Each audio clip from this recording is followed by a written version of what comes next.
Sabda TV.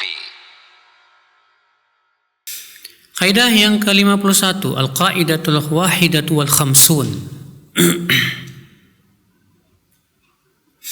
Af'alur Rabbi fi khalqihi in kanat kama yuriduna fawajibuha syukru wa in kanat fi ghairi ma yuriduna fawajibuha sabru. Perbuatan-perbuatan Allah pada makhluk-makhluknya, kalau perbuatan Allah itu sesuai dengan keinginan makhluk, maka kewajiban makhluk adalah bersyukur. Dan jika perbuatan Allah itu tidak sesuai dengan keinginan makhluk, maka kewajiban makhluk adalah bersabar. Kewajiban makhluk adalah apa? Bersabar. Apa sih yang diinginkan oleh makhluk, Bu? Kalau Ibu maunya takdirnya kayak gimana, Bu?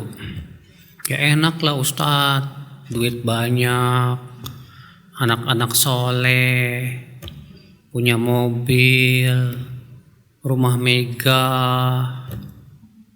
Dan ternyata Allah berikan kepada Ibu, Allah takdirkan Ibu dapat semua itu. Maka kewajiban Ibu apa? Bersyukur, jangan kufur. Tapi terkadang perbuatan Allah tidak sesuai dengan keinginan kita. Kita pengennya sehat, ya. Kita pengennya kaya, qadarullah. Allah berikan kepada kita rezeki yang sempit, badan sakit-sakitan. Berarti ini perbuatan Allah yang tidak sesuai dengan kita yang kita inginkan.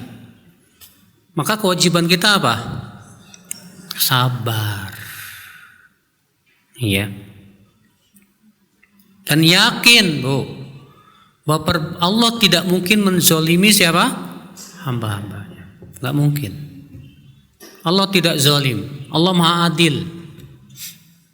Iya. Allah maha kasih sayang. Tapi kan yang namanya kasih sayang gak harus dikasih kesenangan terus, Bu. Ibu kalau sayang sama anak nih, sama ibu dimanjain terus. Ya. Hal seperti ini malah tidak baik, Bu, terkadang. Sehingga si anak tumbuh jadi anak yang manja. Tidak bisa apa? Mandiri. Sehingga akhirnya sangat bergantung sama siapa? Orang tua. Kasihan udah gede, dia nggak bisa mandiri. Ya. Terkadang Allah Subhanahu wa taala menyayangi hambanya dengan cara apa? Menyusahkan dia. Supaya apa? Dengan kesusahan itu si hamba tidak tertipu dengan kehidupan dunia. Dengan kesusahan itu si hamba, ibu-ibu sekalian, yang menjadi hamba-hamba yang diangkat derajatnya di sisi Allah Subhanahu wa taala yang tinggi. Ya. Makanya Rasulullah SAW bersabda, "Ajaban li amril mu'min, in amrahu kullahu khair, in asabatu sarra syakar, fakana khairan lah, wa in asabatu dharra sabar, fakana khairan lah, wa laysa dzalika li ahadin illa lil mu'min." Sungguh mengagumkan, kata Rasulullah, mengagumkan urusan seorang mukmin itu. Urusan mukmin itu semuanya baik, kata Rasulullah. Jika ia ditimpa kesenangan, diberikan kesenangan, dia bersyukur. Maka itu kebaikan buat dia. Bersyukur itu dengan cara apa, Bu? Menggunakan nikmat itu untuk menaati Allah. Kalau ia ditimpa kesusahan, ia bersabar. Sabar itu, Bu, ya, hatinya tidak marah-marah sama Allah.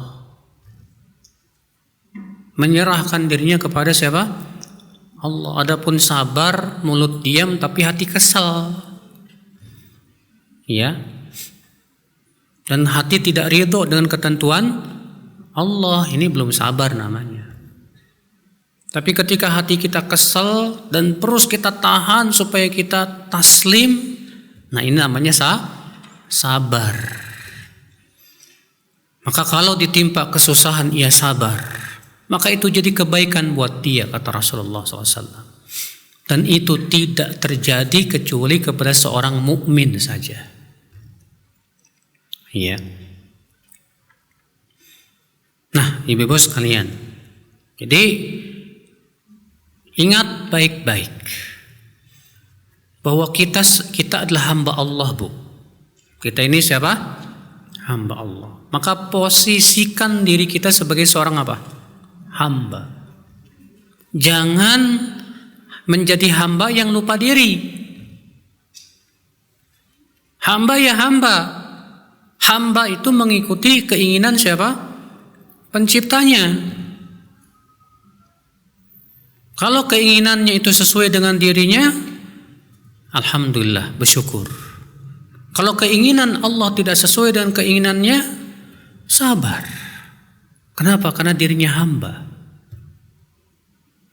Makanya para ulama mengatakan rahimallahu abdan arafa qadra nafsih.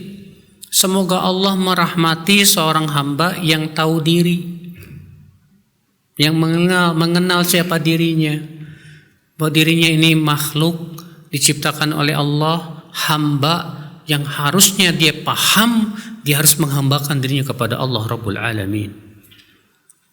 Iya. Nah, ini ibu sekalian. Dan seorang hamba yakin, Bu, bahwa musibah-musibah yang menimpa itu tidak lain adalah kebaikan buat si hamba. Kenapa Allah berikan kepada kita musibah? Pasti ada hikmah-hikmahnya, Bu. Di antaranya untuk mengukurkan dosa, di antaranya untuk mengangkat derajat, di antaranya juga supaya kita tidak tertipu oleh dunia, supaya kita jadikan pelajaran dalam hidup kita. Itu musibah bagi orang mukmin itu jadi sebuah pelajaran besar, Bu. Tapi bagi orang yang tidak beriman, musibah itu tidak jadi pelajaran. Ya.